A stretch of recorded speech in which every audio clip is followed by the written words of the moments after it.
الصلاۃ والسلام علیکہ یا رسول اللہ صلی اللہ علیہ وآلہ وسلم۔ السلام علیکم رحمۃ اللہ وبرکاتہ۔ آج 15 شعبان کا دن ہے۔ اس حوالے سے آج ایک بہت ہی خوبصورت واقعہ بیان کروں گی۔ یہ میری بہت پیاری دوست ہیں جن کے متعلق میں یہ جانتی ہوں کہ وہ جو کچھ بھی لکھتی ہیں اور کہتی ہیں وہ مالک کے عشق میں لکھتی ہیں۔ ان کا ایک بہت خوبصورت شعر ہے: میں نہ جا پایا تو آپ مجھے لے جائے گی، عشق کی لو در اقدس کا پتہ جانتی ہے۔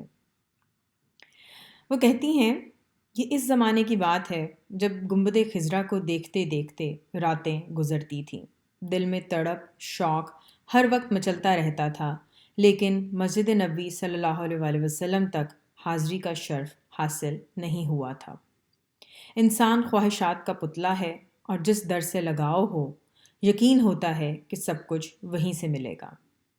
شادی کے 10 سال گزر جانے کے بعد بھی اولاد جیسی نعمت عطا نہیں ہوئی تو اللہ سے اس کے حبیب صلی اللہ علیہ وآلہ وسلم کے وسیلے سے دعا مانگتے جانا اور اس کے حبیب صلی اللہ علیہ وآلہ وسلم پر درود پاک بھیجتے جانا۔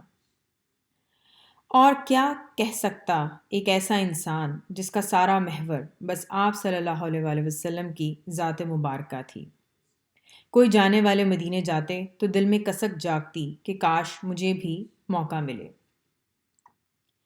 ایک رات معمول کے مطابق نماز پڑھی، درود پاک پڑھ کے سوئی تو خواب میں دیکھا کہ مسجد نبوی صلی اللہ علیہ وآلہ وسلم میں کھجور کی چھال کی چٹائیاں بچھی ہوئی تھیں اور وہاں کوئی وجود سجدے میں تھا اور اس کے آگے 8 کھجوریں پڑی ہیں، اور کہا یہ جا رہا ہے کہ یہ جا کے اسے دینی ہے جس نے خواب دیکھا ہے۔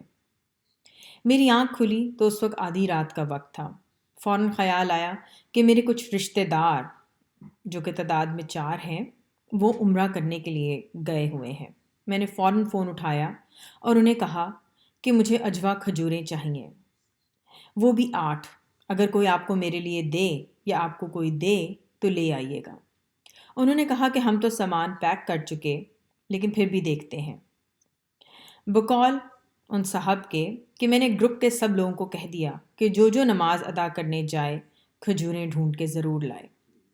وقت تھا تہجد کا، اب اس وقت کھجوروں کا ملنا ناممکن سی بات تھی۔ وہ صاحب کہتے ہیں کہ پھر بھی ہم سب آخری نماز ادا کرنے مسجد نبوی صلی اللہ علیہ وآلہ وسلم میں گئے۔ نماز ادا کرنے میں بیٹھا تو سوچا پتہ نہیں اب کھجور کہاں سے ملے گی، نہ کوئی بندہ اس وقت ایسا نظر آ رہا۔ سجدے میں گیا، آخری رکعت میں تھا، وہیں دعا مانگی کہ کسی نے پتہ نہیں کتنی تڑپ سے منگوائی ہیں، حضور صلی اللہ علیہ وآلہ وسلم کرم کریں۔ اور سجدے سے جیسے ہی سر اٹھایا تو دیکھا کہ نماز پر 8 کھجوریں پڑی ہوئی ہیں۔ میں نے ادھر ادھر دیکھا، کوئی بھی نظر نہیں آیا۔ میں دعا مانگ کے اٹھا، کھجوریں اٹھائیں اور جیسے ہی ہوٹل میں واپس آیا تو کیا دیکھتا ہوں کہ گروپ کے باقی 3 لوگوں کے ہاتھ میں بھی 8 کھجوریں ہیں، اور سب کو کچھ نہیں معلوم تھا کہ انہیں کس نے یہ کھجوریں دیں۔ سب حیران تھے۔ خیر یہ پورا گروپ ایئرپورٹ واپس آیا۔ اب وہ رائٹر کے جو میری دوست ہیں وہ کہتی ہیں کہ جیسے ہی میں ایئرپورٹ پہ پہنچی ان لوگوں سے ملاقات ہوئی تو انہوں نے مجھے ایک تھیلا پکڑایا، یعنی کہ شاپنگ بیگ پکڑایا، اور کہا کہ عشق سچا ہو تو حاضری کے بغیر بھی تحفہ عطا کر دیا جاتا ہے۔ میری دوست کہتی ہیں کہ اس کے بعد نہ صرف انہیں در مدینہ پہ حاضری کا موقع ملا بلکہ اللہ تعالیٰ نے اولاد جیسی نعمت سے بھی نوازا۔ بے شک حضور صلی اللہ علیہ وآلہ وسلم رحمت للعالمین ہے، اور ان کے وسیلے سے جو بھی مانگا جائے وہ عطا ہوتا ہے۔ اللہ تعالیٰ ہم سب کو حضور صلی اللہ علیہ وآلہ وسلم بارگاہ میں مقبول اور قبول ہونے والا درود شریف پڑھنے کی توفیق عطا کریں۔ السلام علیکم رحمۃ اللہ وبرکاتہ۔